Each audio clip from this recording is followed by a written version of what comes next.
And now, America's most exciting radio talk show, The Savage Nation. And here he is, Michael Savage. Welcome. It's a good day for me. I don't know whether it's a good day for you. I woke up this afternoon after my power nap before the show to find out that the Washington Post had listed my book as number 5 amongst the 12 books of Christmas, which is ironic in a way and interesting that the liberal Washington Post would select Train Tracks as a book that they recommend for Christmas, while I am banned on Fox News, blacklisted by Fox News and most conservative outlets, because it's sort of an old boys beltway club. What I love about the fake conservatives in the media, radio included, is they keep talking about the elitists, the elite is this, the elite is that. They're all multimillionaires. They're all multimillionaires. They're making believe that they're a pipe fitter, looking for work with a pair of overalls. That's all. What do you want to talk about? Phone number 855-407-282. How has the shooting in Sandy Hook changed or affected you? I don't know if I even want to do that anymore. I've covered it now. It's not that I'm bored of it. I think that you are incapable of discussing this any longer. It's almost impossible to deal with this. It's, Christmas.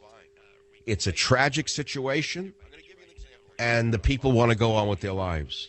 They have their own families coming to dinner on Monday and Tuesday.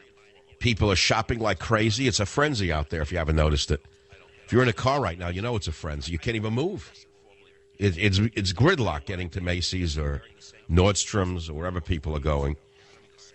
Everything's on sale. It's like Braille shopping now. You have to touch things to see whether it's worth buying. Labels mean nothing. I'm going to give you an example. I'm going to talk about buying. This is a funny topic. Didn't think I'd talk about it. I like to wear flannel shirts. For some reason, I dress very informally because I'm not on television. I don't have makeup. I don't get eye lifts, face lifts. I dress informally. No matter what I made or didn't make, I'm wearing the same clothing, basically, that I wore 40 years ago. I don't mean the same exact, the same type. I dress for comfort. One of the shirts I like to wear is a Ralph Lauren classic fit, flannel. It's like a checked flannel, very like lumberjacky. So I bought a few years ago, and they're soft as can be, a soft fabric. They're cotton, but soft. Then I went and bought a few months ago. They were like straw, like sandpaper.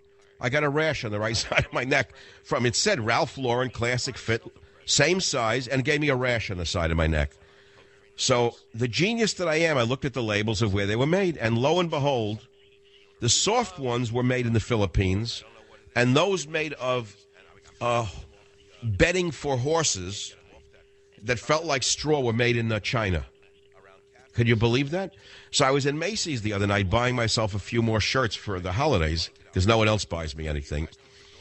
You know, How to Be Your Own Best Friend was a good book many years ago. You buy yourself a present. I buy the dog a new coat. Maybe I'll buy him a coat for Christmas, a chain. He doesn't need much. He needs a piece of cheese. He loves cheese. He loves provolone. I don't know what it is. He's addicted to cheese. And I'm trying to wean him off the greenies. I can't get him off that. He comes in the house. He starts sniffing like a bloodhound around cabinets. Then he has a blanket that he wants to have his way with. I threw the blanket out. I got frightened. I thought I'd be arrested for dog abuse. I turn around in the car. I'm trying to drive in traffic, and he's having his way with the blanket in the passenger seat. It was embarrassing. I was afraid somebody driving by in a higher car would look down and call 911. The dog was going berserk in the right seat. I think he gets nervous when he sees there's traffic and he sees I'm tense. He starts working out on this blanket like it's his wife. I never saw anything like this. He's resting peacefully now on his dog bed. He doesn't know what I did with his blanket. I threw it out. I didn't really throw it out. I feel bad for him. Even though she's a wild blanket and I don't approve of her, it's his. I mean, it's his choice, you know? Oh, I don't want to take one of these calls. Doug, do me a favor, please. I can't. Blank him out. I can't take any call that's up there. Oh, Jar Story I'll take. Reno, Nevada. I'll take Reno. Reno, Nevada. Natalie, you're on the Savage Nation. Go ahead, please. Natalie, what's on your mind? I'd like to just tell you I've been listening to you since 2001, and I don't listen to the mainstream media so much. I just tune into you to find out the truth of what's happening in domestic and world affairs. But I also listen to you for your stories like Dead Man's Pants and today when you talked about the golf balls. Yes. And I hope that you'll, from every now and then, tell your Dead Man's Pants story so that new listeners hear that story, because it's certainly one of my favorites. Isn't that amazing? Yes, the Washington Post said, conservative talk show host Michael Savage recalls a childhood growing up in the Bronx where a house with a dog was a revelation and a homemade pie a thing of wonder. And he said, they say he's got the knack for evocative detail, and the series of short vignettes and train tracks feature some indelible images, such as the immigrant father who, insisting that nothing be wasted, forced his son to wear dead man's trousers. No wonder Savage's favorite possession was a pair of electric blue saddle-stitch pants. Let me send you a free copy of Train Tracks for the holidays and read it to your kids. It's pleasant. The kids won't be interested in it. They'll think, who's this guy who wrote it? Would he wear knickers and have a hoop that he rolled down the street? Was he born in the time of Edison? He actually went to school and studied something? He saluted the flag? He was a Boy Scout? He was on a rifle team? What century was that, Dad?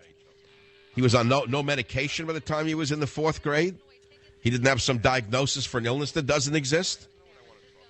He worked hard and moved ahead no matter what society did to him. He overcame all obstacles, even though the liberals tried to destroy him completely by saying white men need not apply. He wouldn't let them kill him. What kind of man is that? Why didn't he just roll over and take some medical marijuana and become a nothing like everybody else? Well, what can I tell you? Pennies for Beethoven. I'm not going to read from the book. I'm not in the mood. I don't think it's appropriate either. And where are we? I don't know what I want to talk about is what it comes down to.